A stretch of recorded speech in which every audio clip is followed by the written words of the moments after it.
Next ఉల్లిపాయ ముక్కలు వెల్లుల్లిపాయ రేఖలు తీసుకోండి. ఉల్లిపాయ ముక్కలు వెల్లుల్లిపాయ రేఖలు తీసుకున్నాం. ఇప్పుడు శుభ్రపరిచిన కోడిని తీసుకోండి. అలాగే తీసా. ఏంటమ్మా తలేస్తుందా? ఒక్క నిమిషం ఆగు. ఒంటి నిండా మసాలా పూసుకుని వేడి వేడి నూనెలో స్నానం చేద్దు గాని.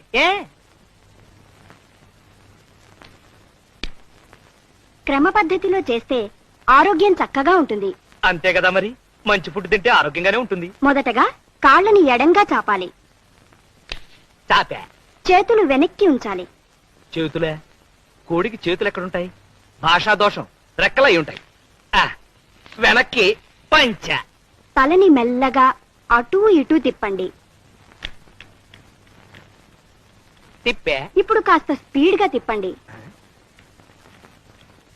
ఇప్పుడు కాళ్ళు దగ్గరగా పెట్టి ఊపిరి గట్టిగా పీల్చండి. చచ్చింది కదా.